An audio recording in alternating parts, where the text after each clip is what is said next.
હરે કૃષ્ણ. હરે કૃષ્ણ.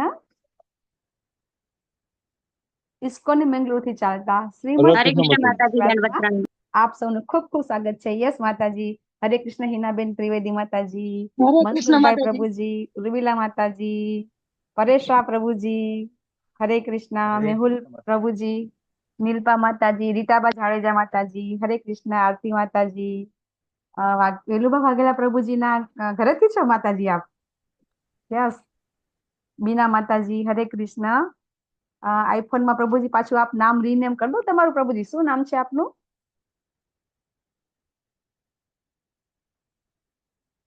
હરે કૃષ્ણ. આપનું નામ શું છે પ્રભુજી? હા, એ માઇક પર ટચ કરશો ને એટલે અવાજ આવશે તમારો. માઇક દોરેલું છે ને ત્યાં આંગળી. હા હા. જય માતાજી. વિમલ સોની માતાજી. વિમલ સોની માત. યસ યસ પ્રભુજી. એ પેલું નામ રોજ એડિટ કરવાનું રહી જાય છે માતાજી, સોરી. હા આજે હા, સાંજે કરી અરે દઉં છું. કશો વાંધો નહીં, હું કરી દઉં છું તમારું. થેન્ક યુ માતાજી, જય હા હા, માતાજી. ઓકે હા. Okay okay okay okay. IPhone Vimal Soni, બરાબર ને પ્રભુજી?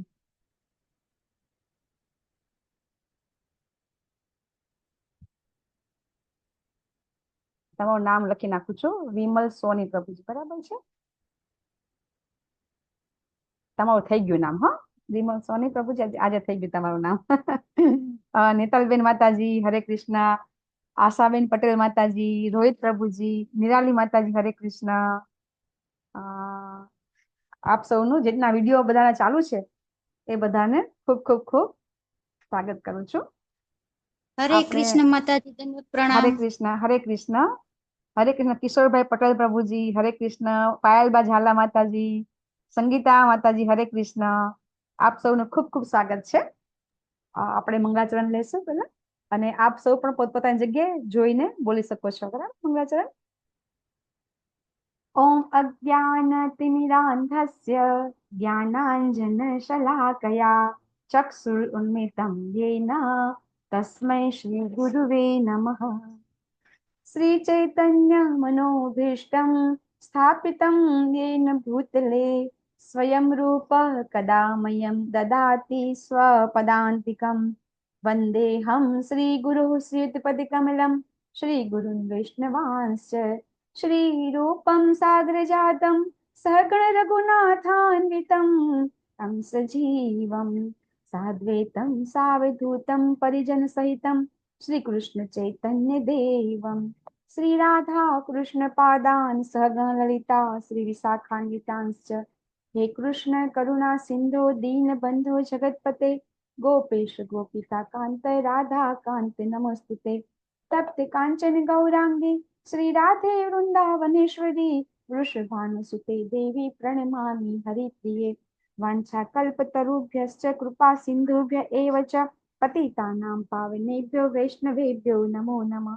नमो ओं विष्णुपादाय कृष्णप्रेष्ठाय भूतले श्रीमते भक्तिवेदान्त स्वामिन् इति नामिने।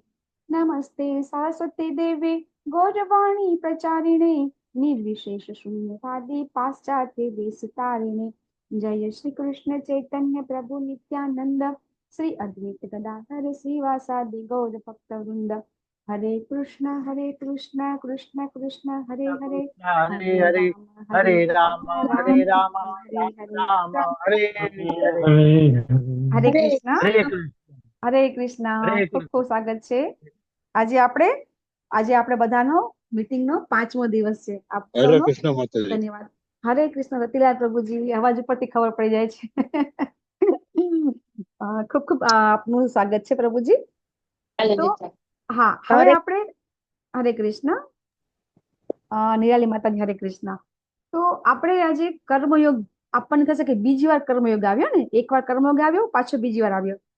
હરે કૃષ્ણ મહેશ પ્રભુજી. તો કૃષ્ણ માતાજી. હરે કૃષ્ણ. તો હવે આપણને થાય ને કે કર્મનું એટલું બધું ઇમ્પોર્ટન્સ છે, અને જનરલી આપણા સમાજમાં પણ બધા કર્મને સૌથી વધારે પ્રાધાન્ય આપે છે, કારણ કે ભગવાન પણ કહે છે કે કોઈ પણ વ્યક્તિ એક પણ ક્ષણ માટે કર્મ કર્યા વગર રહી શકતો નથી. તો મહત્વ તો છે, પણ કઈ રીતે મહત્વ છે એ આપણે આજે વધારે સારી રીતે સમજીશું કે કર્મ અને કર્મયોગ વચ્ચે ડિફરન્સ તો આપણે સમજી ગયા. અચ્છા, કોઈને કેવું છે કર્મ અને કર્મયોગ વચ્ચે શું ડિફરન્સ છે? કોઈ નવા પાર્ટિસિપન્ટ બોલશે તો વધારે મજા આવશે.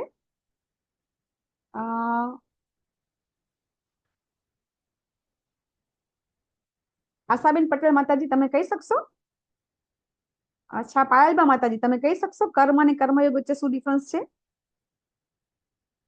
યસ યસ, પાયલબા ઝાલા માતાજી બોલો. હરે કૃષ્ણ માતાજી. યસ. કર્મ એટલે આપણે ડેલી જે કાર્ય કરતા હોય એને કર્મ કહેવાય, અને કર્મયોગ એટલે ભગવાન સાથે જોડાવવું. કર્મ દ્વારા ભગવાન સાથે ભગવાન સાથે જોડાવવું. જી, બહુ સરસ, બહુ જ મસ્ત, ખૂબ એકદમ કોન્સેપ્ટ ક્લિયર છે. અચ્છા, હવે આપણે જે કર્મ કરીએ છીએ એ કર્મ કેવા કહેવાય? સારા કર્મ કરીએ, ખરાબ કર્મ કરીએ, બરાબર, આપણે શીખી ગયા છીએ.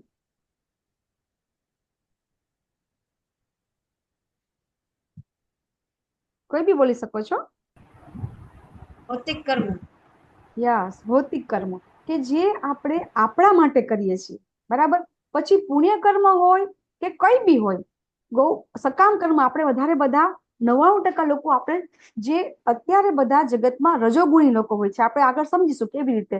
તો રજોગુણમાં હોવાના કારણે આપણને બધાને એવું છે કે આપણે જયારે જન્મ લઈએ છીએ, મોટા થઈએ છીએ, સમજવા થઈએ છીએ, એટલે આપણે શું કરીએ છીએ, આપણા મા બાપ આપણને આ જ શીખડાવે છે કે બહુ સારું ભણવાનું છે, બહુ સારું ભણીને બહુ મોટા એન્જિનિયર, ડોક્ટર બનવાનું, પછી સારા સરસ લગ્ન કરવાના, લગ્ન કરીને પછી સારા સંતાન પેદા કરવાના, ગાડી બંગલા, બરાબર, આવું બધું કરવાનું. પછી તો કે આપણે ધર્મ અર્થ અને કામ મોક્ષ શીખ્યા કે એવું કામ કરવાનું કે ધર્મ કરવાનો.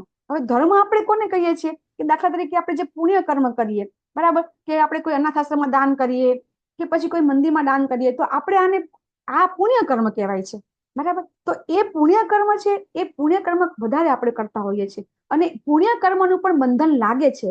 તો એ આપણને આજે શીખવાનું છે કે કઈ રીતે પુણ્ય કર્મ પણ આપણને બાંધે છે. જો પાપ કર્મ જે વિકર્મ છે, કર્મ આપણે સમજી ગયા 4 પ્રકારના છે: સકામ કર્મ, નિષ્કામ કર્મ, બરાબર, અકર્મ અને વિકર્મ. તો વિકર્મ એટલે એવું કર્મ કે જે ના કરવું જોઈએ, કે જે શાસ્ત્રની વિરુદ્ધ છે, બરાબર. તો એ વસ્તુ છે કરે તો આપણને નર્ક મળે છે. તો સારા કર્મ કરીએ તો આપણે જોઈ ગયા કે સ્વર્ગ લોક મળે, કે એનાથી ઉચ્ચતર લોક મળે.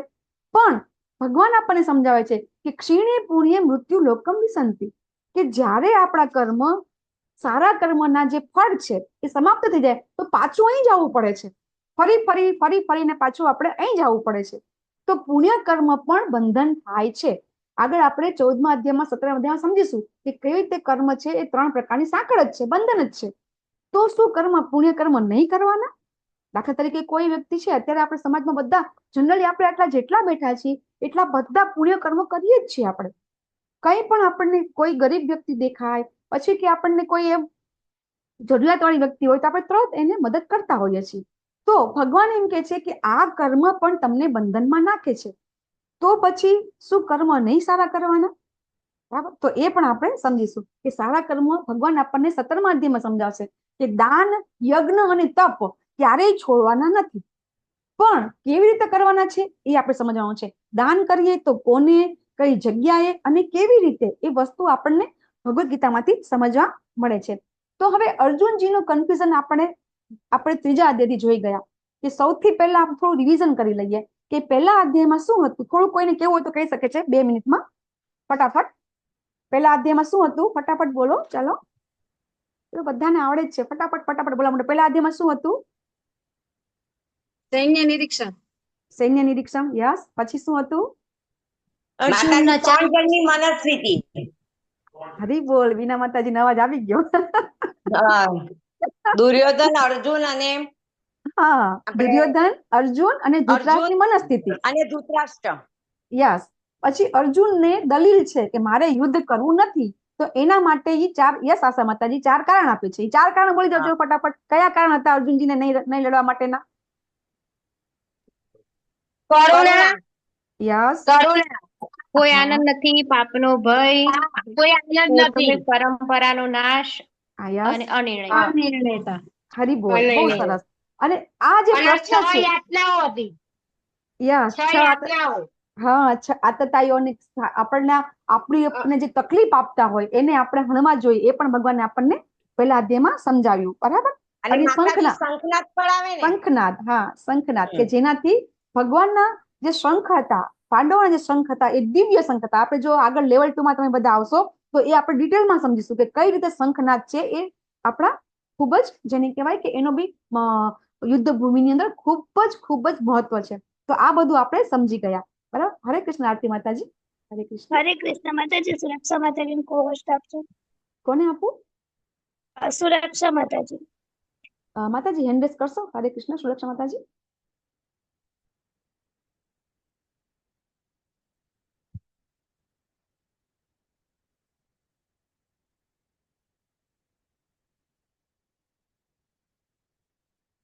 હેન્ડ રેઝ કરો માતાજી. સુરક્ષા માતાજી દેખાતું નથી. હરે કૃષ્ણ. સુરક્ષા માતાજી હરે કૃષ્ણ હેન્ડ રેઝ કર્યો નથી. હા માતાજી હેન્ડ સ્કર્ટ આપી દો. બરાબર. હા હવે ફટાફટ બીજા અધ્યાય શું? બીજો અધ્યાય એક જ વાક્યમાં કહી દો. બીજો અધ્યાય એટલે શું? એક જ વાક્યમાં આવી જશે. ગીતાનો સાર. ગીતાનો સાર. યસ. અર્જુનના માતાજી પ્રશ્નનો જવાબ આપ્યો તો હા, જે પહેલા અધ્યાયમાં અર્જુનજીએ પ્રશ્ન પૂછ્યા એ પ્રશ્નના બધા જવાબ એટલા માટે છે ગીતાનો સાર, એટલે કે અધ્યાય બીજો. અચ્છા, ત્રીજો અધ્યાય શું કામ આવ્યો? અધ્યાયમાં બીજા અધ્યાયમાં જવાબ તો બધા આપી દીધા ભગવાને, તો ત્રીજો અધ્યાય શા માટે શરૂ થયો? હજી પણ અર્જુનને મૂંઝવણ થાય છે કે હું જ્ઞાન યોગમાં આગળ વધું કે કર્મ યોગમાં, એટલે ભગવાન પછી કર્મ યોગ આપે છે. યસ. બીજા અધ્યાયના 49મા શ્લોકમાં ભગવાન શું કે છે? દૂરે નહીં અકર્મ. ભગવાન કે છે કે જે ખરાબ કર્મ હોય એનો દૂરથી જ ત્યાગ કરવો. તો પછી અર્જુનજીને થાય છે કે યુદ્ધ કરવું તો સારું નથી, તો શા માટે મારે કર્મ કરવું જોઈએ? એટલા માટે આવ્યો કર્મયોગ. ભગવાન સમજાવે છે ત્રીજા અધ્યાયમાં કે નિયતમ કુરુ કર્મ. દરેક વ્યક્તિએ પોતાનું નિયત કર્મ તો કરવાનું જ છે, અને જો એ નહીં કરે, અર્જુનજીનો નિયત કર્મ છે ક્ષત્રિય ધર્મ છે, તો ક્ષત્રિયના ગુણ પ્રમાણે એ જો યુદ્ધ નહીં કરે, જંગલમાં જતો રહેશે, તો ત્યાં જઈને પણ એનું કર્મ જે છે, એનું ગુણ કર્મ છે, કે આપણામાં જે ગુણ હોય એવા કર્મ આપણે કરતા હોઈએ છીએ.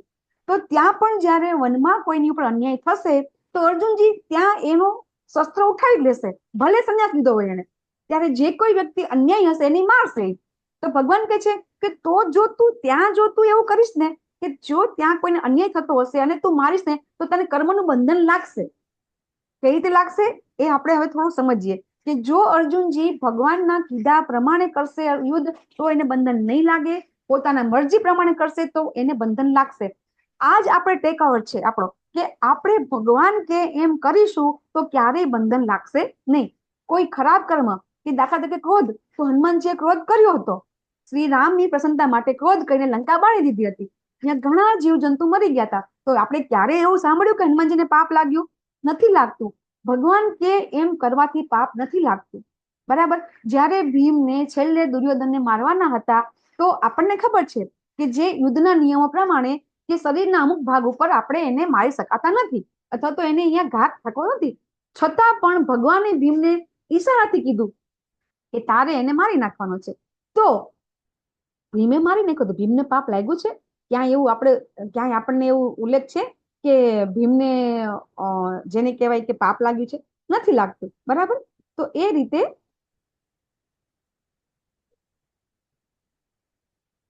મારામાં હેન્ડસ કેમ ઉપર આવે છે, અંદર નથી આવતું? સુરક્ષા માતાજીને હરે કૃષ્ણ માતાજી. દંડવત પ્રણામ. હા હા બસ હવે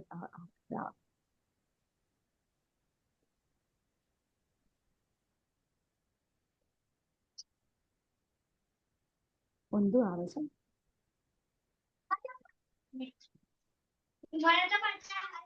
અલકા માતાજી જોઈન કરે.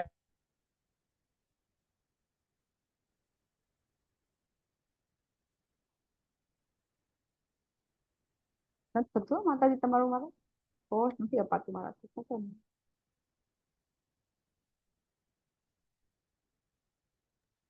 ફરીથી કરો માતાજી. મારામાં નથી થતું. એટલા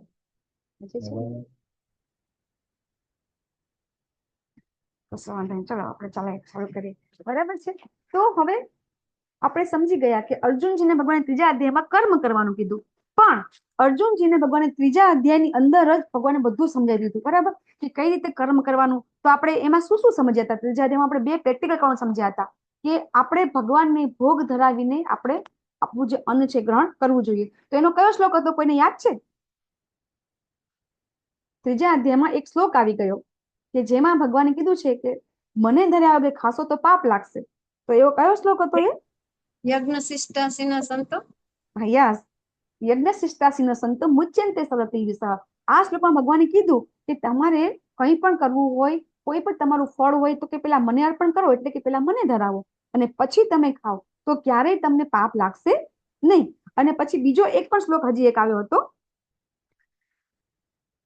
યજ્ઞ અર્થાત કર્મણો, બરાબર. એમાં ભગવાને આપણને સમજાવ્યું હતું કે એક યજ્ઞ છે. યજ્ઞ એટલે કયો યજ્ઞ? તો કે ભગવાન વિષ્ણુનું નામ છે યજ્ઞ, તો એના માટે કર્મ કરવાનું છે. તો આવી રીતે આપણને એ કર્મયોગ ભગવાને સમજાવી દીધું આપણને કે કર્મ કેવી રીતે કરવાનું છે. પછી ભગવાને ત્રીજા અધ્યાયમાં છેલ્લે શું કીધું કે તારે કર્મ કરવાનું છે, પણ કઈ રીતે કરવાનું છે? તો એના માટે ભગવાને ચોથો અધ્યાય આપ્યો છે આપણને કે કર્મ કરવાનું છે, પણ એ કર્મની અંદર એ કર્મ બંધન ન લાગે એના માટે શું કરવું જોઈએ. તો અર્જુનજીએ વચ્ચે પાછો પ્રશ્ન પૂછી લીધો હતો કે જ્યારે ભગવાન ત્રીજો અધ્યાય આપતા હતા એમાં ભગવાને કીધું કે કર્મ કરવાનું છે અને આવી રીતે તું કર્મ કરીશ તો તને કર્મ બંધન લાગશે નહીં. તો અર્જુનજી વચ્ચે પ્રશ્ન કરી દે છે કે ભગવાન એવું થાય છે ઘણી વખત કે આપણે પાપ ન કરવું હોય છતાંય પાપ થઈ જાય છે, બરાબર. એવું પણ થાય છે ને, આપણી લાઈફમાં પણ ઘણી વખત થતું હોય છે. આપણે પાપ કર્મ કરી નાખી પછી આપણને ખબર પડે કે હા આ તો પાપ થઈ ગયું એમ. તો આવું શા માટે થાય છે? તો ભગવાન ત્યારે સમજાવે છે કે જો આ જે પાપ છે એ કામ, આપણામાં જે કામ છે એ કામ નામના શત્રુ વડે આ પાપ થાય છે. હવે કામના ઘણા બધા પ્રકાર છે, આપણે સમજી ગયા કે કઈ રીતે આપણી ઈચ્છા છે એ કામમાં પરિવર્તિત થાય છે.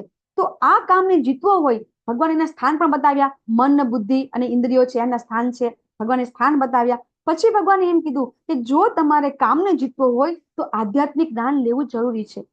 બાકી માણસની ઉંમર થાય છે પણ લોકો સુધરતા નથી. આપણે જોતા હોઈએ છીએ કે એ જે કામ વાસના છે એ એક હૃદયની અંદર ઊંડે ઊંડે એમને રહેલી હોય છે. અને જ્યારે પણ એમને એ આપણને ખબર છે કે વિશ્વામિત્ર જેવા ઋષિ મુનિને પણ જો આટલા મોટા ઋષિ હોય એને પણ જો કામ વાસના સ્પર્શ કરી શકતી હોય તો પછી સામાન્ય માનવીની શું વાત છે. તો પછી જો આ કામ છે એ આપણે એને જીતવું હોય તો ભગવાને કીધું કે આધ્યાત્મિક જ્ઞાનની જરૂર છે. તો એટલા માટે ભગવાને આપ્યો ચોથો અધ્યાય.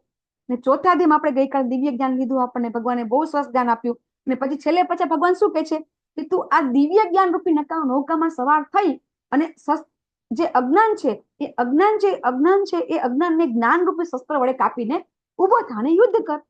ભગવાને આપણે સમજ્યા સૌથી વધારે સરસ કાલે અધ્યાયમાં આપણે શું શીખ્યા? ચલો હા, એ તો બોલવું પડશે. ચોથા અધ્યાયમાં આપણે કાલે શું શીખ્યા?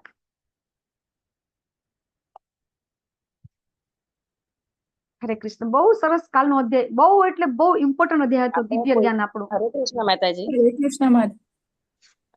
યસ, હરે કૃષ્ણ માતાજી. હા આકૃતિ માતાજી બોલો. હા, આપણે કોઈ પણ શિક્ષા લેવી હોય તો આપણે ગુરુ શિષ્ય પરંપરા પ્રમાણે જ આપણે આચાર્યો પાસેથી આપણી શિક્ષા લેવી જોઈએ. હરી બોલ. જ્યારે આપણે જ્ઞાન પ્રાપ્ત કરવાની પદ્ધતિ છે અને એ પદ્ધતિનો ઉપયોગ કરીને જો આપણે જ્ઞાન લેશું તો ભટકાઈ નહીં જઈએ. બાકી આજે જ્ઞાન લેશું અને કાલે આપણે આપણા ઘરે જતા રહેશું, આપણને કઈ ખબર નહીં પડે કે આપણે ગીતા વાંચી હતી, નહોતી વાંચી, જ્ઞાન લીધું હતું, શું લીધું હતું, કઈ આપણને ખબર પડશે નહીં. એટલા માટે ગુરુ શિષ્ય પરંપરામાં ભગવાને ચોથા અધ્યાયના 34 શ્લોકમાં કીધું તદ વિધિ પ્રણિપાતેન પરિપ્રશ્ન સેવયા ઉપદેક્ષિતમ તે જ્ઞાનમ જ્ઞાનિનઃ તત્વદર્શિનઃ. ભગવાને આ શ્લોકમાં શું કીધું કે જે એવા ગુરુ છે કે જેણે તત્વતઃ ભગવાનનું દર્શન કર્યું છે એવા વ્યક્તિ પાસે જા, એના શરણે જા અને એને પ્રશ્ન પૂછ અને એ તને જ્ઞાન આપી શકશે. અચ્છા, અને હજી એક ઇમ્પોર્ટન્ટ શ્લોક આવી ગયો કાલના અધ્યાયમાં ભગવાન વિશેનો. હરે કૃષ્ણ માતાજી. યસ આકૃતિ માતાજી. માતાજી, ભગવાનને કર્મ જન્મ છે દિવ્ય, મતલબ ભગવાનના કર્મની જન્મ દિવ્ય છે અને તેમને કોઈ કર્મ લેપાયમાન કરતું નથી. હારી બોલ. બહુ સરસ. જો ઘણા બધાને આ વસ્તુ ખબર નથી. ઘણા લોકોને એમ કે ભગવાન દ્વાપર યુગમાં આવ્યા, એમને આપણી જેમ જન્મ લીધો, આપણી જેમ એમણે ખૂબ જેને કહેવાય બધા કાર્યો કર્યા, પછી નહીં કરવાના કાર્યો કર્યા અને પછી ભગવાનને કે ભાલકા તીર્થમાં મૃત્યુ થઈ ગયું. આવું બધાને ખબર છે કે ભગવાનને પગમાં તીર માર્યું અને મૃત્યુ થઈ ગયું. હવે તમને હું કહું કે આપને પગમાં કઈ કાંટો વાગે ત્યારે મરી જઈએ છીએ આપણે? નથી મરતા ને. તો ભગવાન તો જન્મ અને કર્મ દિવ્ય છે, એમનો દેહ અને એમના આત્મામાં કોઈ ફેર નથી. ભગવાનનું શરીર આપણા જેવું નથી. એમને ક્યારેય ભગવાન કે છે ન મેં કર્માણી લિંપંતી, ભગવાનને કોઈ કર્મના બંધન લગતા નથી અને ભગવાનનો દેહ છે આપણા જેવો નથી.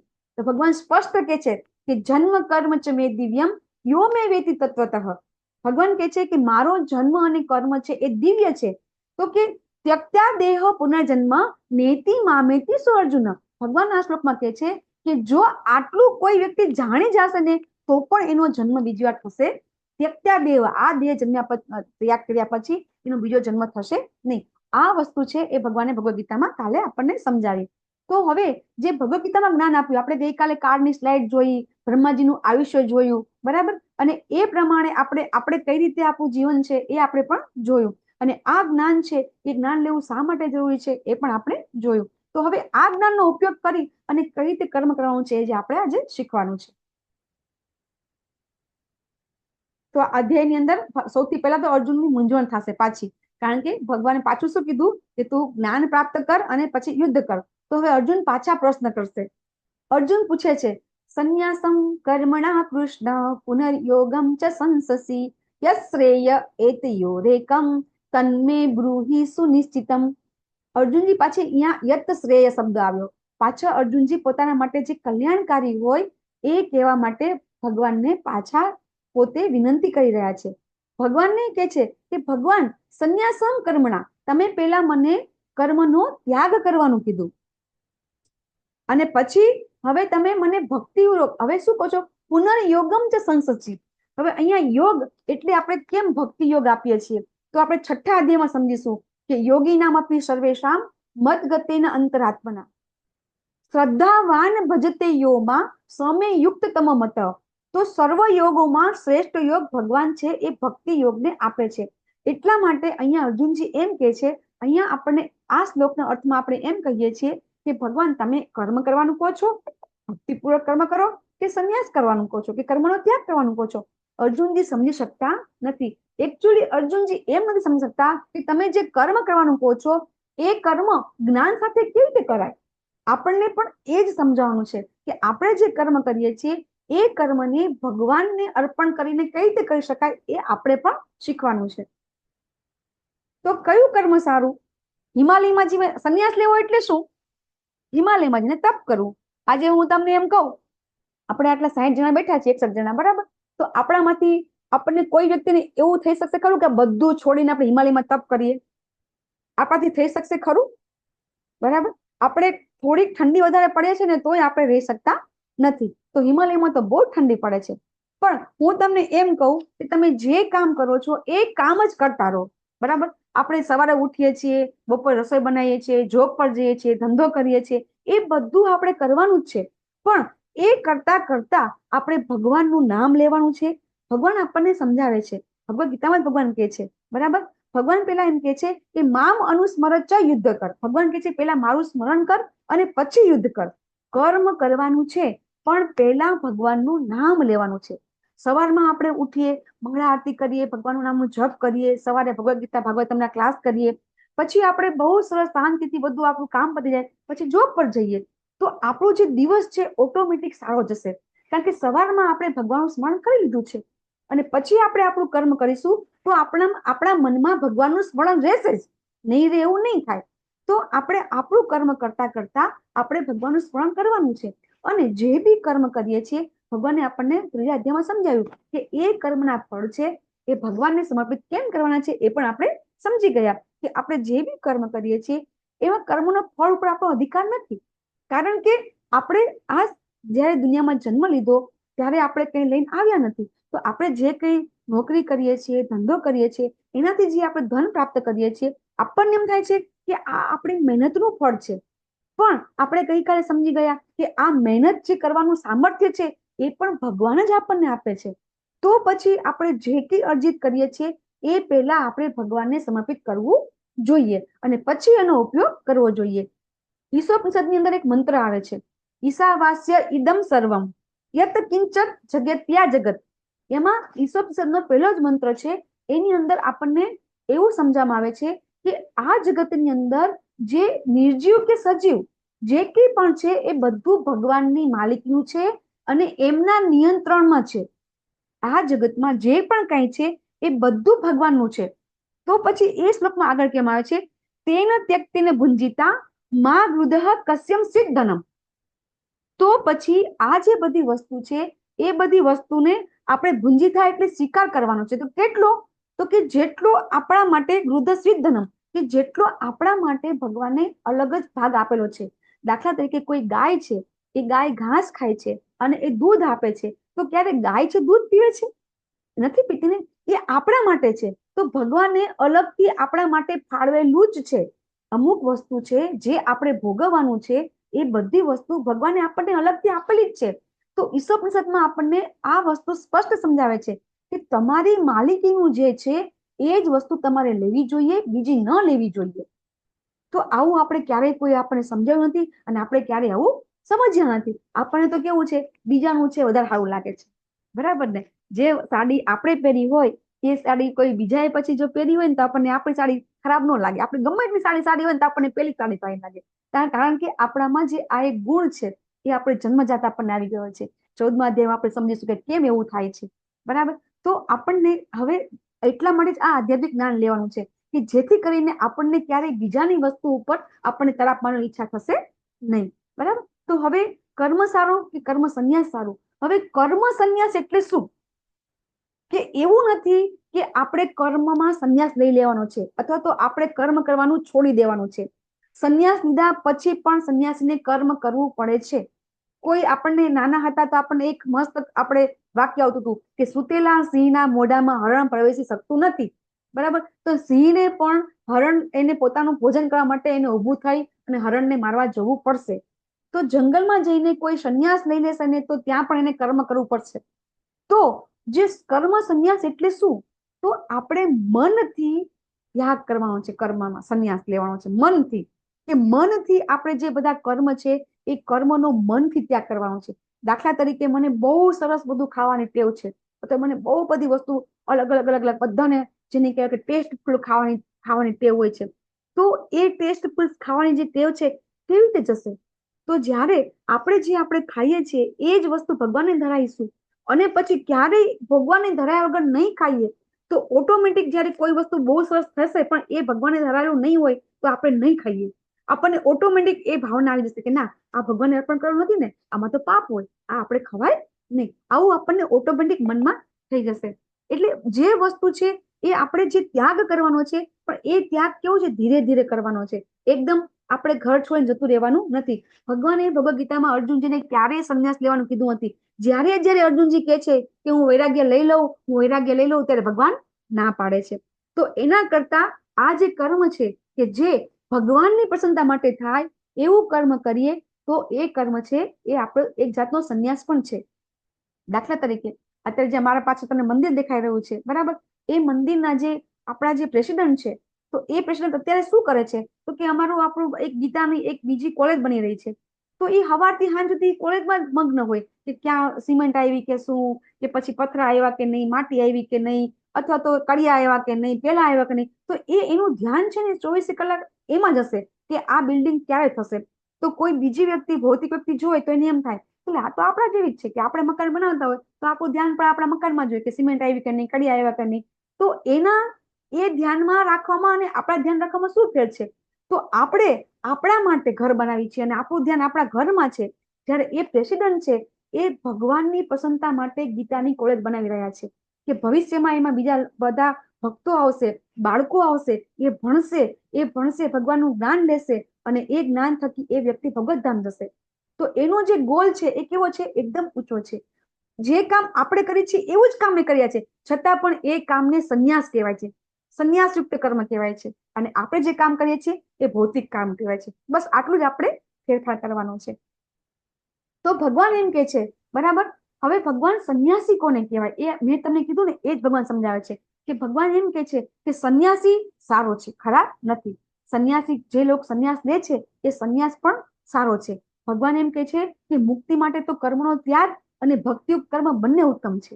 કોઈ વ્યક્તિ સંન્યાસ લઈ લે તો ભગવાન એને ખોટું કહેતા નથી, પણ એ સંન્યાસ લીધા પછી એને શું કરવાનું છે?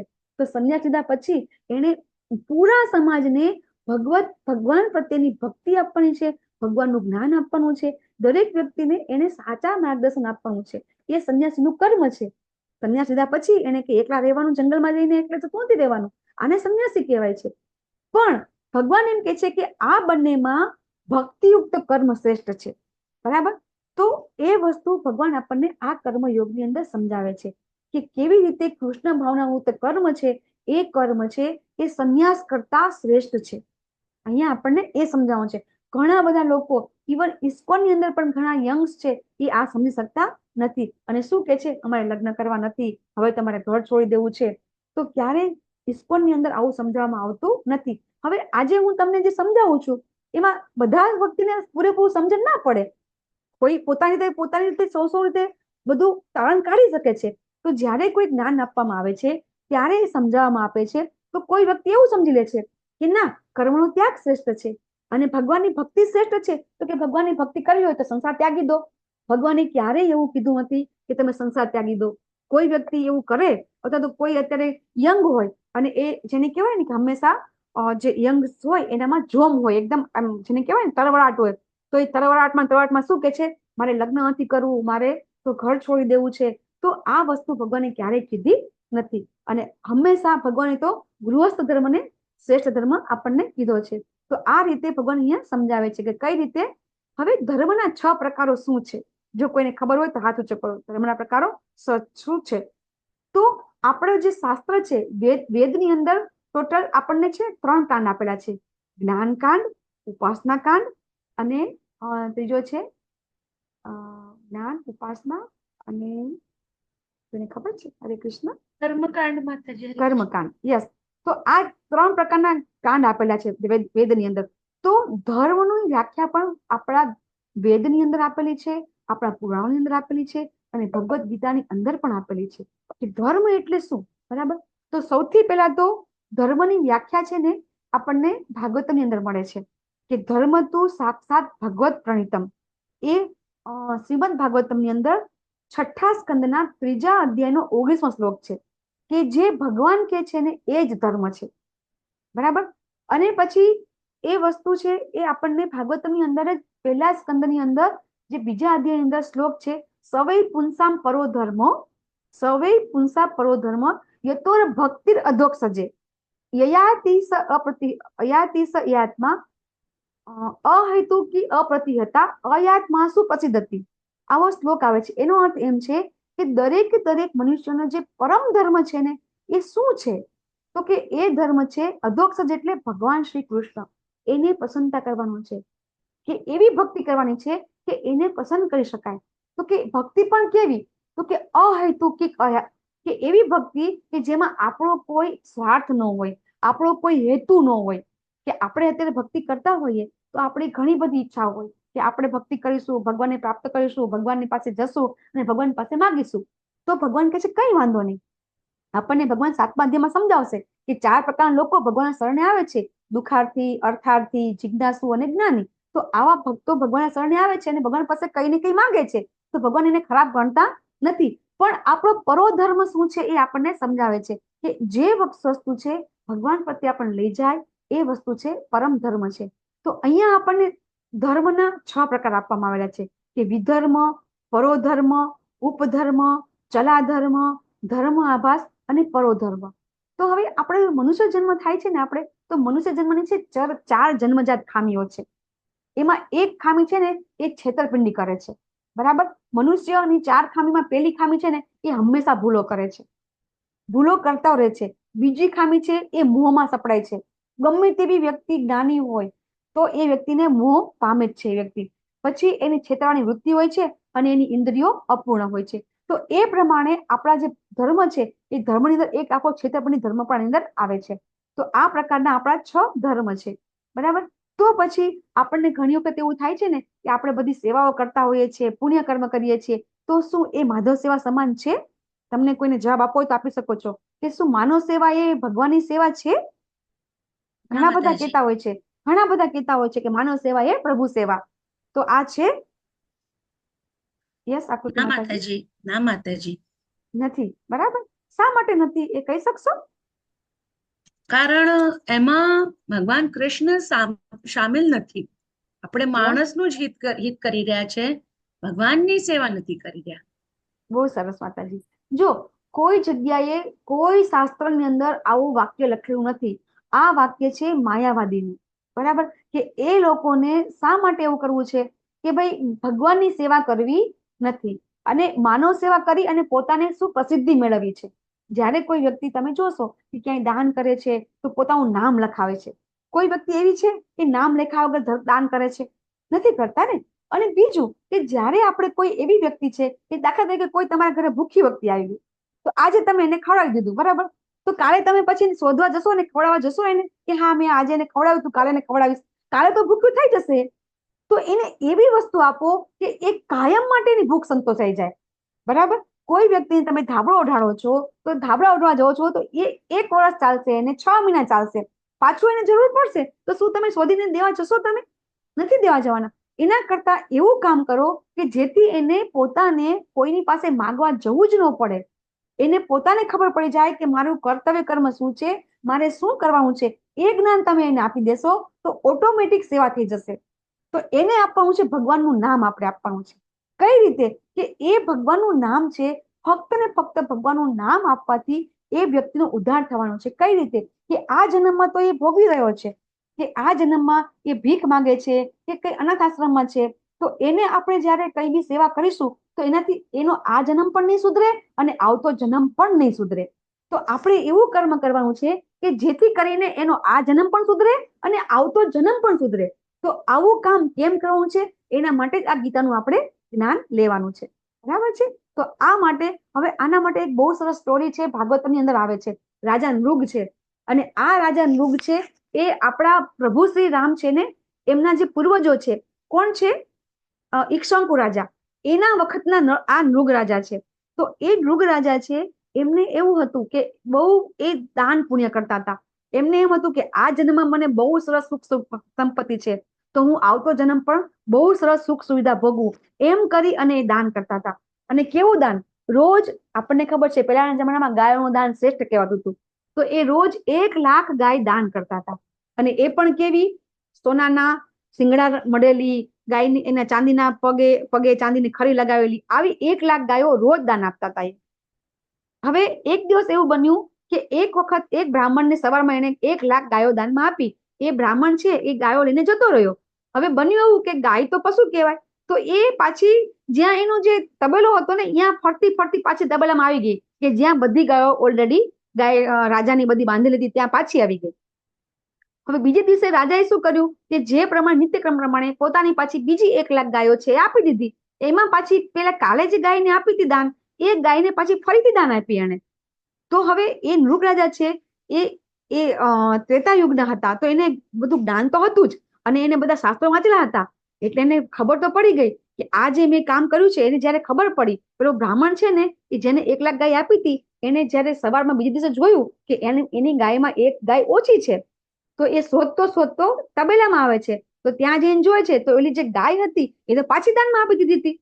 તો રાજાને કહે છે કે તમે આવું કેમ કર્યું એમ. તો રાજાને તો થાય છે કે મેં તો, હવે રાજાને ખબર જ હતી નહીં, તો એને તો ભૂલથી થઈ ગયું એમ. અને પછી રાજા એમ કે છે પેલાને કે તને હું બીજી ગાય આપી દઉં, બીજી લઈ જાય એમ કે. તો પેલો બ્રાહ્મણ શું કે છે, હું કેવો કે ભૂખ્યો છું કે મારે એવું નથી કરવું, મારે તો મારી જ ગાય જોઈએ છે. એટલે આવું પહેલાના બ્રાહ્મણો પણ આવા હતા કે બીજાની વસ્તુ લેતા નહોતા. એ લોકો ઈસપનો પેલો મંત્ર છે એને ફોલો કરતા હતા કે જે મારું હતું એ જ મારે જોઈએ, બરાબર. તો એ ના પાડે છે. હવે નૃગ રાજા છે, એ નૃગ રાજાને શાસ્ત્રનું જ્ઞાન હતું, એટલે એને થઈ ગયું કે મારાથી કઈ ખોટું થઈ ગયું, અને એની ચિંતામાં એનું શરીર છૂટી ગયું. શરીર છૂટી ગયું, ખૂબ પુણ્ય કર્મ કર્યા હતા. યમરાજા એમ કે છે કે તમે બહુ કર્મ કર્યા સારા છે, તમને તો સ્વર્ગનું સુખ મળે છે, પણ એક ભૂલ પણ કરી છે. તો હવે તમારે પેલું ભૂલ કરેલ છે એની સજા જોઈએ છે કે પેલા તમારે સ્વર્ગનું સુખ જોઈએ છે? તો નૃગ રાજા કહે છે કે ના, મને મારું જે ભૂલ છે સજા આપો. તો એ સજા થઈ એને ગરોળી રૂપે. એને ગરોળી, બહુ જ મોટી ગરોળી થઈને એ પડ્યા છે ત્યાં એક કુવાની અંદર. હવે આ વસ્તુ છે એ ભગવાનને તો ખબર જ છે, કારણ કે જયારે ભગવાન રામ તરીકે આવ્યા ત્યારે જે ઋષિઓ સાથે વાર્તાલાપ કરે છે એમાં એ કહે છે કે અહીંયા તમારા જે આ જે વન છે એની અંદર એક કુવાની અંદર એક રાજા છે, નૃગ રાજા છે, એ ગરોળી થઈને પડ્યા છે, પણ જયારે હું ભગવાન કૃષ્ણ તરીકે આવીશ ને ત્યારે એનો ઉદ્ધાર કરીશ એમ. તો આ વસ્તુ ભગવાનને તો ખબર જ હતી.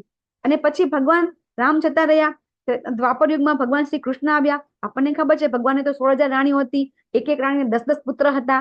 તો ભગવાનના બધા પુત્રો છે એ જંગલમાં ફરવા નીકળ્યા, અને એમને ફરતા ફરતા તરસ લાગી, તો એ લોકો કુવા પાસે જાય છે અને જોવે છે તો કુવામાં તો મોટી ગરોળી છે. એ લોકો કાઢવા પ્રયત્ન કરે છે પણ નીકળતી નથી. પછી ભગવાનને બોલાવે છે.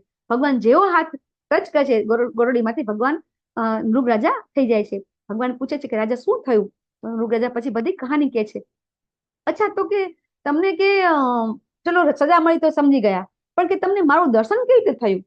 ત્યારે નૃ રાજા કહે છે કે મારાથી એક બહુ સારું કાર્ય થયું હતું, કે એ કાર્ય એવું હતું કે જ્યારે ભગવાનના મંદિરો થતા હતા, એમના ભગવાનના નામનો પ્રચાર થતો હતો, એ કાર્યમાં મેં મારા જેને કહેવાય કે મારું થોડુંક મેં દાન કર્યું હતું, મારે જે ધન સંપત્તિ હતી મેં એમાં આપી હતી. તો એ ઋષિ મુનિઓ મને કીધું હતું કે આના દાન થકી તમને એક દિવસ ભગવાનના દર્શન થશે. તો હવે આપણે સમજવાનું છે કે જે પોતાના માટે કર્મ કર્યું એમાં એક ભૂલ થઈ તો શું થયું? એને સજા થઈ. તો આ વસ્તુ છે એ આપણે સમજવાની છે કે આપણે ગમે એટલા સારા કર્મ કરીશું પણ આપણાથી ભૂલો થવાની જ છે, કારણ કે જન્મજાત આપણે 4 ખામ સાથે જન્મેલા છીએ. તો આપણાથી ભૂલો થાય તો આપણને પાપની સજા મળે જ.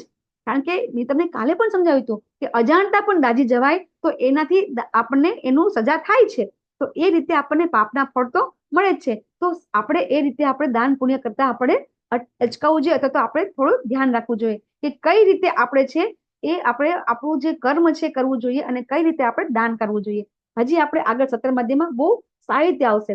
હવે હજી ભગવાન સંન્યાસીની પાછી વ્યાખ્યા આપે છે, બરાબર, કે તારે સંન્યાસ થવું છે ને તો સંન્યાસી કોને કહેવાય?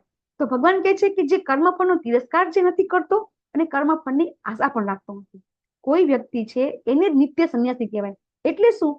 કે જે આપણે કર્મ કરીએ છીએ એમાંથી આપણને જે પ્રાપ્ત થાય છે એ ખરાબ પ્રાપ્ત થાય એનું કે સારું પ્રાપ્ત થાય એની છે એનો તિરસ્કાર કરવાનો નથી અને એની ઈચ્છા પણ રાખવાની નથી, બરાબર. તો જ મનુષ્ય છે ને એ સર્વ દ્વંદ્વોથી રહિત થઈને ભૌતિક બંધનમાં સહજ પાર કરી જાય છે. હવે દ્વંદ્વ એટલે શું? કોઈ કહી શકશે? આપણે ભૌતિક દ્વંદ્વો આપણા કયા છે? સૌથી પહેલો દ્વંદ્વ કયો છે આપણો? સુખ દુઃખ, રોટી કપડા और મકાન. સુખ ને દુઃખ, બરાબર. ઈર્ષા અને દ્વેષ સૌથી મોટો દ્વંદ્વ છે. અને એ ઈર્ષાના કારણે એના કારણે જ આપણે સૌથી વધારે આપણે બધા દુઃખી થઈએ છીએ. જો તમને એક વસ્તુ કહું, આપણે આપણા સુખથી કે આપણા દુઃખથી દુઃખી નથી થતા. આપણે એક બહુ સરસ વાક્ય તમને કહું કે આપણે છે ને એ બીજાના સુખે દુઃખી થઈએ છીએ અને બીજાના દુઃખે સુખી થઈએ છીએ. આ આપણો સ્વભાવ થઈ ગયો છે. એક સાધારણ મનુષ્ય હોય ને, સામાન્ય વ્યક્તિ હોય ને, એનો આ સ્વભાવ થઈ ગયો છે કે કોઈ બીજાને દુઃખ પડે ને તો એ ખુશ થાય છે અને બીજાને સુખી થાય ને તો એને દુઃખ થાય છે, નથી ગમતું. તમે જોતા હશો કે જ્યારે કોઈ વ્યક્તિની પ્રગતિ થાય છે તો ઘણા લોકો ઈર્ષા કરતા હોય છે ને, તો એનો અર્થ શું થયો? ઈર્ષા એટલે શું? એને નથી ગમતું, બરાબર. તો આ દ્વંદ્વથી આપણે ક્યારે પાર થશું? આપણે તો હજી બહુ સામાન્ય વ્યક્તિ છીએ. આપણે તો આ તો સંન્યાસી માટે છે, આપણા માટે તો છે જ નહીં. આપણે તો સામાન્ય વ્યક્તિ. આપણે તો મેં તમને કીધું હતું કે આપણે હજી તો મનુષ્ય જ નથી બની શકતા. આપણે તો સંન્યાસીની તો વાત ક્યાં છે? પણ ભગવાન અહીંયા આપણને એ જગ્યાએ લઈ જવા માંગે છે અને સમજાવે છે કે આપણે પણ કઈ રીતે ઈર્ષા અને દ્વેષમાંથી મુક્ત થવાનું છે. જો ભગવદ્ ગીતાના ક્લાસ કર્યા પછી, ભગવદ્ ગીતાનું જ્ઞાન લીધા પછી આપણામાં જો થોડું પણ પરિવર્તન ન આવે તો આપણે જે જ્ઞાન લઈએ છીએ એ બધું વેસ્ટ છે. બાકી ભગવદ્ ગીતાના શ્લોક તો બધા કેટલા કડકાટ મોઢે બોલતા હોઈએ છે, કેટલા લોકોના જીવનમાં પરિવર્તન આવે છે. નો ડાઉટ કે શ્લોક છે એ શ્લોકનો પ્રભાવ પડે છે, નથી પડતો એવું નહીં. ભગવાનના શબ્દો છે, પ્રભાવ તો પાડે જ છે, પણ જેટલું આપણે ગીતાના શ્લોકને સમજવાથી આપણમાં પ્રભાવ પડે છે એટલો પડી શકતો નથી. એટલા માટે જે ભગવદ્ ગીતાના શ્લોક છે કંઠસ્થ કરો, નો ડાઉટ બહુ સરસ, પણ એ શ્લોકનો જે ભગવાન સમજાવવા માંગે છે એ આપણે સમજી અને આપણા જીવનમાં પરિવર્તન લાવવાનો પ્રયત્ન કરવાનો છે, પ્રેક્ટિકલ કરવાનો પ્રયત્ન કરવાનો છે. ત્રીજા અધ્યાયમાં ભગવાને કીધું, તમે મને ધરાવીને નહીં ખાઓ, મને ભોગ નહીં લગાવો તો તમે પાપ ખાશો. તો આપણે એ પ્રેક્ટિકલ કરવાનું ચાલુ કરવાનું, ભગવાનને ધરાવવાનું ચાલુ કરવાનું. કઈ નહીં તો 9મા અધ્યાય ભગવાન સમજાવશે કે પાણી ધરાવો. કદાચ આપણે બધા સાત્વિક ખોરાક ન લેતા હોય તો ભગવાનને ન ધરાવી શકે, આપણને ખબર હોય તો આપણે પાણી ધરાવો પહેલા, પણ શરૂઆત કરવાની છે, બરાબર. અને ભગવાન સમજાવે છે પરિણામ છે એ ભગવાન કહે છે મારી ઉપર છોડી દો. બાકી ભગવાન એમ કે છે સંન્યાસસ્તુ મહાબાહો દુઃખમ આપતું યોગતઃ. અહીંયા ભગવાન એમ કે છે કે કોઈ પણ મનુષ્ય ભગવત ભક્તિમાં જોડાયા વગર કર્મનો પરિત્યાગ કરવા માત્રથી સુખી, અહીંયા દુઃખી, અહીંયા લખ્યું છે કે દુઃખી થઈ જાય છે, એટલે કે સુખી થઈ શકતો નથી. દુઃખમ આપતું એટલે કે સુખી થઈ શકતો નથી. એનો અર્થ આપણે અહીંયા એવો આપ્યો છે, કારણ કે આપણને બધાને સુખી થવું છે ને. તો એના માટે ભગવાન એમ કે છે કે યોગ યુક્તો મુનિર બ્રહ્મ. ભગવાન અહીંયા સમજાવે છે કે એટલા માટે તું યોગ યુક્તો, તું ભક્તિ યોગમાં સેવામાં પરોવાઈ જઈશ ને તો ચોક્કસથી ભગવાનને પ્રાપ્ત કરી શકીશ.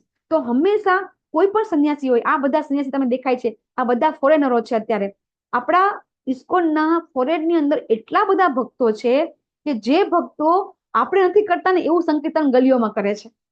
ઘેર ઘેર જઈને બધાને જગાડે છે, તો એને સાચા સંન્યાસી કહેવાય. ઘેર ઘેર જઈને કહે છે કે તમે ભગવાનનું નામ લો, ભગવાનનું નામ લો.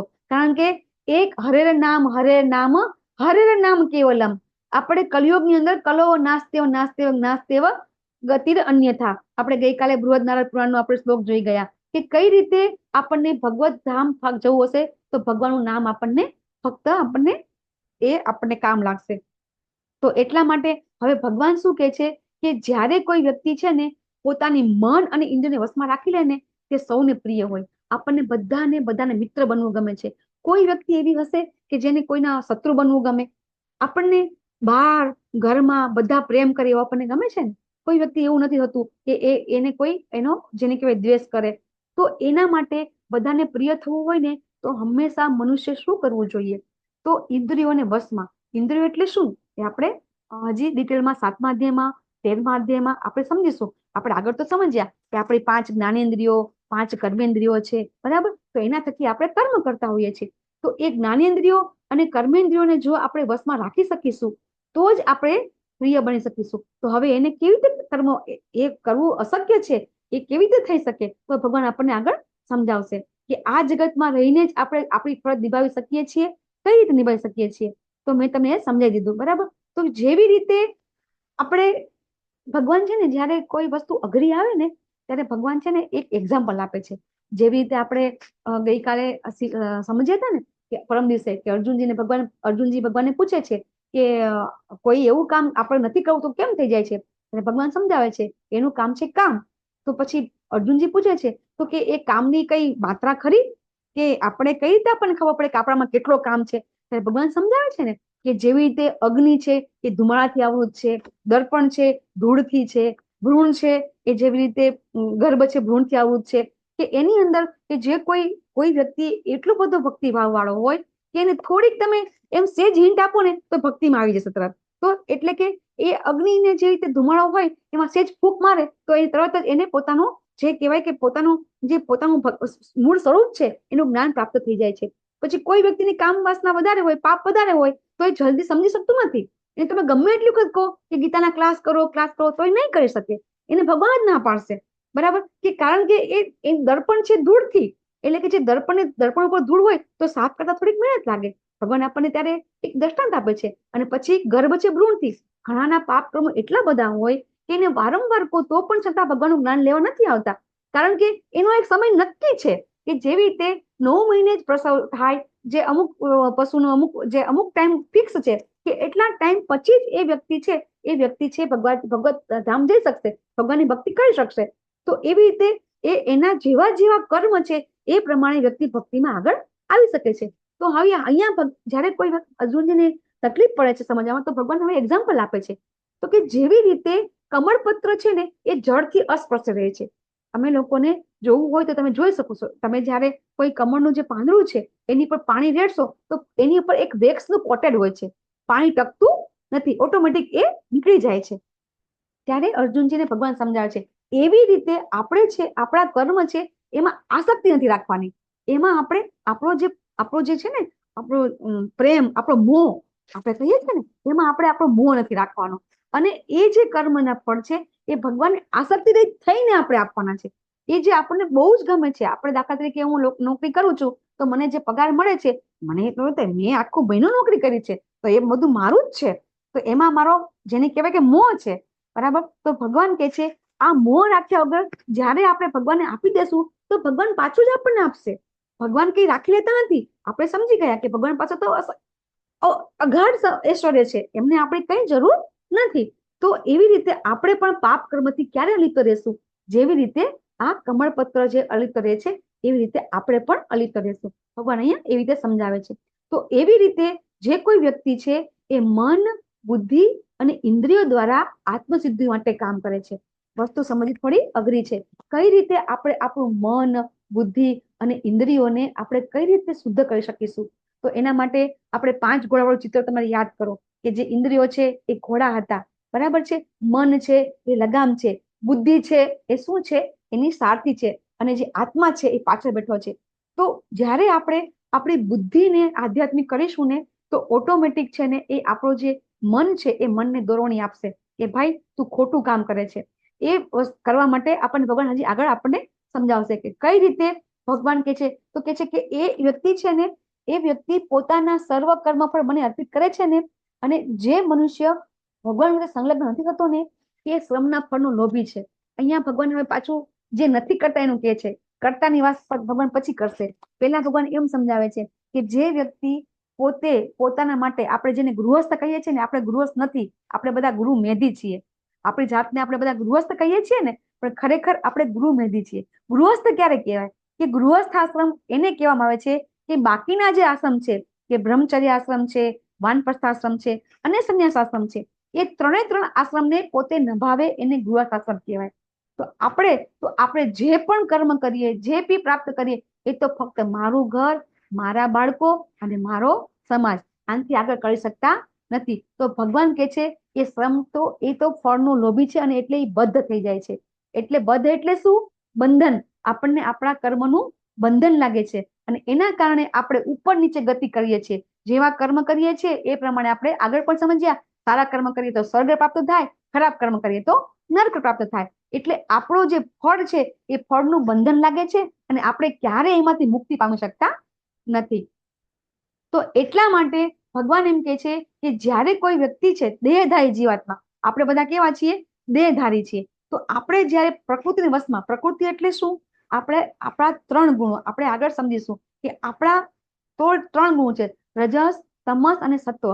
આપણે આ 3 ગુણો થકી જ આપણે કર્મ કરતા હોઈએ છીએ, બરાબર? તો આપણે જ્યારે એ કર્મ છે એ આપણે સમજી જઈશું અને મનથી જ કર્મનો ત્યાગ કરીશું ને, ત્યારે આ 9 દ્વાર, આપણા કેટલા દ્વાર છે શરીરના? 9 દ્વાર. કોઈને ખબર છે કયા 9 દ્વાર છે? આપણા શરીરના 9 દ્વાર કયા કયા છે? યસ માતાજી. નાકના 2 કાણા, કાન, મોઢું, આંખ, ઉપસ્થ અને ગુદાદ્વાર. 2 કાન, 2 આંખ, 2 કાન, 2 બરાબર? કાન, નાકના 2 નસકોરા, નાકના 2 નસકોરા, કાનના 2, 6, મોઢું, જીભ, મોઢું, જીભ મોઢું, અને ગુદા અને ધનેન્દ્રિય, બરાબર?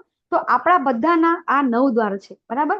કે જ્યારે કોઈ વ્યક્તિ છે ને, તમે બધા જોતા હશો કે જ્યારે કોઈ વ્યક્તિનું મૃત્યુ થાય છે ને, તો મૃત્યુ થયા પછી એના આ કોઈ પણ 9 દ્વારમાંથી એક દ્વારમાં જ એનું, જેને કહેવાય કે આપણે બધા ઘણા લોકોને, જે લોકો ડોક્ટર હશે એ લોકોને બી ખબર હશે કે કઈ રીતે એ લોકો મૃત્યુ પામે છે, બરાબર? તો આ 9 દ્વાર જ છે ને, એના દ્વારા જ આપણે બધા આપણું જે ગતિ થતી હોય છે આપણી, બરાબર? તો ભગવાન એમ કે છે કે આ 9 દ્વાર છે ને, એ આ 9 દ્વાર ક્યારે આપણા પ્રકાશિત થાય, બરાબર? તો જેવી રીતે સૂર્ય જેવો સૂર્ય આવે એવું તરત બધું કેવું અજવાળું થઈ જાય છે, બરાબર? તો એવી રીતે જ્યારે આપણને પણ જ્ઞાન પ્રાપ્ત થશે, આ જ્ઞાન હજી આપણે 9મા અધ્યાયમાં આપણને અને 7મા અધ્યાયમાં મળશે કે આવું જે જ્ઞાન છે એ જ્ઞાન આપણને મળશે કે જે આપણે જે પણ છે ને, મેં તમને સૌથી પહેલા કીધું, સૌથી પહેલું અજ્ઞાન શું છે આપણું? કે આપણે શું સમજીએ છીએ કે મર્યા પછી આપણે સ્વર્ગમાં જઈએ છીએ. 99.99% લોકો મર્યા પછી સ્વર્ગસ્થ લગાવતા હોય છે. પોતાના જે બી વડીલો હોય એની આગળ શું લગાવે છે? સ્વ લગાવે છે. આપણને એનાથી વિશેષ કાંઈ ખબર જ નથી કે સ્વથી ઉપર પણ છે. તો આ આપણું અજ્ઞાન છે, અવિદ્યા છે. એ વસ્તુ આપણને ખબર જ નથી. તો એ જ્ઞાન આપણને જ્યારે મળી જશે ત્યારે છે ને, એ જેવી રીતે સૂર્ય પ્રકાશિત થાય છે ને, થઈ જશે. આપણને થોડી વાર લાગશે, કારણ કે આપણે અનંત જન્મોથી આપણે ભગવાનનું નામ લીધું નથી. અનંત જન્મોથી આપણે જે કામ કર્યા છે એ કામ કરીને આપણે આપણો જે આત્મા છે ને, એ અલગ અલગ યોનિમાં ફરતો આવ્યો છે ને, એટલે એને અલગ અલગ શરીર મળતા રહ્યા છે. એટલે આત્માને પણ એવું થઈ ગયું છે કે હું શરીર જ છું. એમ આપણા આત્માને આપણે ક્યારેય એને પોતાનું એનો જે ખોરાક છે એ આપણે એને ખોરાક આપ્યો જ નથી. એટલા માટે આપણે શરીરને જ આપણે એને મળમળ કરીએ છીએ, બરાબર? શરીર માટે જ કામ કરીએ છીએ. આપણને એમ થાય છે કે અત્યારે જે આપણા સગાવાળા છે એ જ આપણા સગા છે. આપણને ખબર નથી કે આપણા અનેક જન્મો આગળ પણ થઈ ગયા છે, આપણા સગાવાળા આગળ પણ હતા, બરાબર? પણ આપણને જ્ઞાન નથી. એટલા માટે આપણે જ્યારે આવું સમજીશું ને, એના બધા જે જીવો છે, બરાબર, એ બધા જીવો છે ભગવાનના જીવો છે, ભગવાનના જ બધા અંશો છે. આવું બધું જ્ઞાન આપણને થઈ જશે. ભગવાન આપણને સમજાવશે 15મા અધ્યાયમાં, મમે વાંસો જીવ લોકો, જીવ પુત્ર સનાતન. ભગવાન કહેશે કે તમે બધા મારા અંશ છો. એટલે આપણને ભગવાન ધીમે ધીમે હજી આગળ જ્ઞાન આપતા જશે. એમ આપણને જ્ઞાન થઈ જશે. ત્યારે છે ને, આપણા જે 9 દ્વાર છે બધા પ્રકાશિત થઈ જશે, એવું ભગવાન આપણને અહીંયા સમજાવે છે. એટલા માટે ભગવાન એમ કે છે હવે કે એટલા માટે તું તારું જે મન છે ને એ મન, બુદ્ધિ અને શ્રદ્ધા સાથે, બરાબર, જ્યાં સુધી શ્રદ્ધા અને વિશ્વાસ નહીં હોય ત્યાં સુધી આપણે ક્યારેય આગળ પ્રગતિ કરી શકતા. ઇવન આપણે આપણા ભૌતિક જગતમાં આપણા સંબંધો છે ને એ પણ વિશ્વાસ ન હોય તો ટકતા નથી. તો વિશ્વાસ, આ શ્રદ્ધા, શ્રદ્ધા શબ્દ છે ને એ શ્રદ્ધા શબ્દ છે એ આધ્યાત્મિક જગતનો છે અને વિશ્વાસ શબ્દ છે આપણા ભૌતિક જગતનો છે, બરાબર. તો એ વસ્તુ આપણે સમજવી હોય તો આપણે શ્રદ્ધા, વિશ્વાસ આપણે રાખવો પડશે. શંકા, સૌથી પહેલા તો આપણામાં જે શંકા છે એ શંકા જ્યાં સુધી નહીં જાય ત્યાં સુધી આપણે કોઈ જ્ઞાન પ્રાપ્ત કરી શકતા નથી. એ આપણે બધા સમજીએ છીએ. તો હવે ભગવાન એમ કે છે કે જે વિનમ્ર સાધુઓ હોય ને એ એમના જ્ઞાનના પ્રતાપે દરેક વ્યક્તિને સમાન દ્રષ્ટિથી જુએ છે. એટલે જ્યારે આપણને પણ જ્ઞાન પ્રાપ્ત થઈ જશે ને ત્યારે આપણને પણ આવું થશે કે આપણે જે કોઈ બ્રાહ્મણ હોય, કોઈ ચાંડાળ હોય, બરાબર, એને સમાન દ્રષ્ટિથી જોશું આપણે. પણ એના માટેનું જ્ઞાન છે એ આપણે હજી મેળવવાનું બાકી છે. ભગવાન અહીંયા પંડિતાહ સમદર્શન કરીને સમજાવે છે કે જે વિનમ્ર સાધુઓ હોય, બરાબર, એ એમના પોતાના યથાર્થ જ્ઞાનના પ્રતાપે જે એમને જ્ઞાન પ્રાપ્ત થઈ ગયું છે એના કારણે સમજી શકે છે. હજી આપણે તો આપણા જે 2 બાળકો હોય ને એ 2 બાળકોને પણ એક માતા પિતા સમાન દ્રષ્ટિથી જોઈ શકતા નથી. તો પછી બીજાની તો આપણે કેવી રીતે વાત કરી શકીએ? તો એ આપણે સમજવાનું હજી અઘરું છે અને એને ઇમ્પ્લિમેન્ટ કરવું પણ ખૂબ અઘરું છે. પણ ભગવાન અહીં આપણને કહે છે તો જરૂરથી કઈ વસ્તુ આપણે કહીએ ને કે કોઈ વસ્તુની તમે કઈ સાંભળ્યું હોય તો એ હોય તો જ સાંભળ્યું હોય ને. દાખલા તરીકે આપણે સાંભળીએ કે ભાઈ સ્વિટ્ઝરલેન્ડમાં તો બહુ સરસ સરસ એટમોસ્ફિયર છે, આવું છે, તેવું છે, તો સાંભળ્યું છે તો એ હશે જ, બરાબર. તો એટલા માટે એ આપણે જેને કહેવાય કે જ્યારે ભગવાન આપણને સમજાવે છે, ભગવાન આપણને કહેવા માંગે છે તો એ આપણે સમજવું જરૂરી છે. તો આપણે પણ કઈ રીતે બધાને સમાન દ્રષ્ટિથી જોઈ શકીએ? તો અહીંયા હરિદાસ ઠાકોરની સ્ટોરી છે, આપણા જ આચાર્ય પરંપરામાં છે, બરાબર. કે એ હરિદાસ ઠાકોર છે એ મુસ્લિમ યોનિમાં એમનો જન્મ થયો હતો અને મુસ્લિમ યોનિમાં જન્મ થયો હતો છતાં પણ એ ભગવાનનો 192 માળા રોજ કરતા હતા, 24 કલાક ભગવાનનું નામ લેતા હતા. તો જે મુસલમાન જે એમનો સંપ્રદાય હતો એ લોકો એને હેરાન કરવા બિલકુલ બાકી નહોતું રાખ્યું. જ્યારે યંગ હતા તો એ વખતે એ જેને કહેવાય કે ગણિકા મોકલીને એને ઘણી વખત એ એવું કરવા માંગે છે કે ગણિકા દ્વારા એ પેલા થઈ જાય અને પછી એના મોંમાં આવી જાય. તો ગણિકા રોજ આવે એના ઘરે અને એ માળા કરતા હોય તો એમ કે છે હું માળા કરી લઉં પછી તારી પાસે આવું, હું માળા કરી લઉં પછી તારી પાસે આવું. 1 દિવસ, 2 દિવસ, 3 દિવસ ગણિકા છે ને એ ગણિકા ભગવાનની ભક્ત બની જાય છે. તો આવી રીતે આપણામાં પણ જ્યારે આપણામાં આ ગુણ આવશે ત્યારે ચોક્કસથી આપણને પણ જે સાચું સુખ છે, અનંત સુખ કોને કહેવાય, આત્માની અંદર આપણે આનંદ કેવી રીતે કહેવાય એ આપણે કરી શકીશું. તો હવે આપણા આનંદ છે એ કેટલા પ્રકારના છે, બરાબર. આપણને શેમાં આનંદ આવે છે કે આપણને તો એવું છે કે દાખલા તરીકે કોઈ મધ હોય, મધની એક જે શીશી હોય, બરાબર, તો મધની શીશીને શું બહાર ચાટવાથી મધનો શ્રેષ્ઠ મળે છે? આપણને નથી મળતો, બરાબર.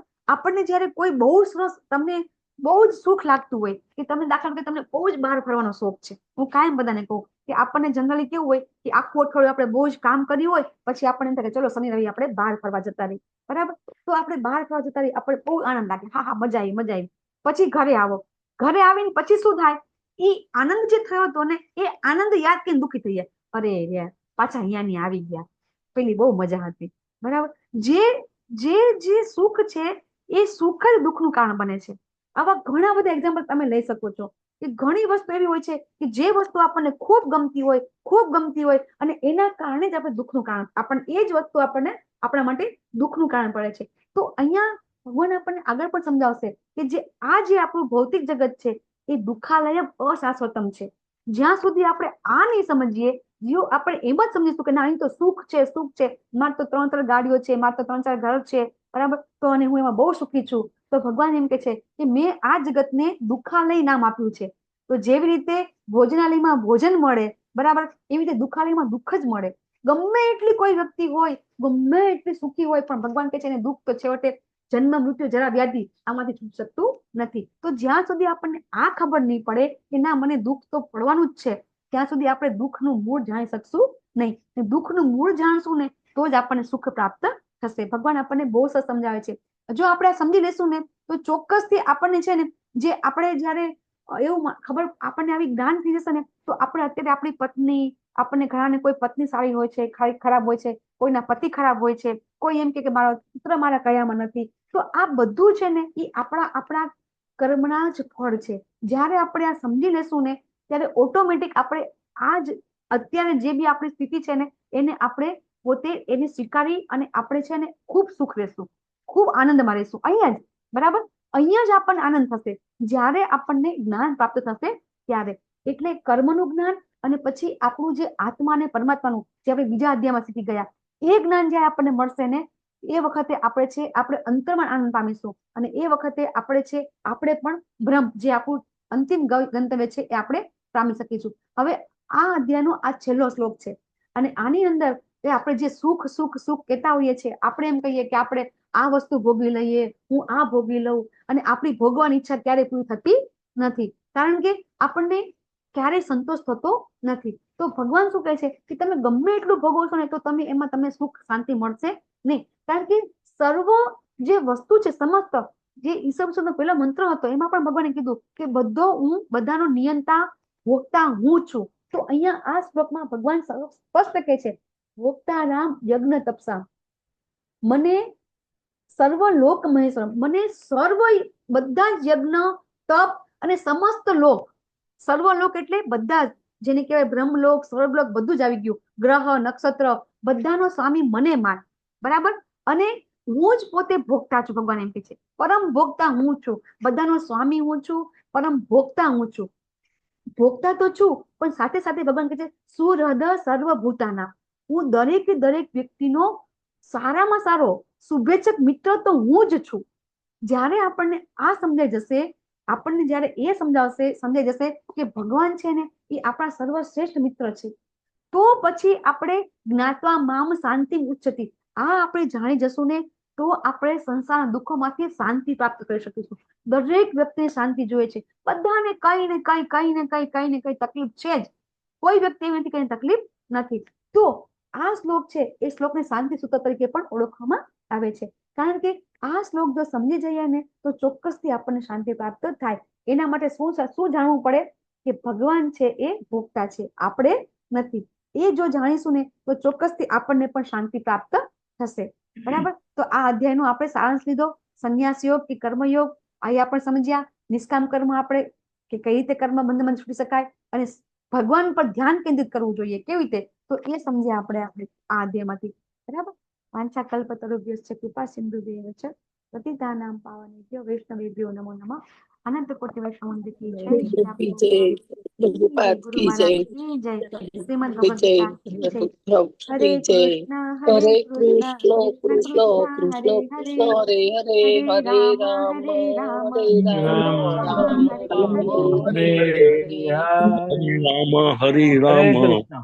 રામ રામ કૃષ્ણ માતાજી, દંડવત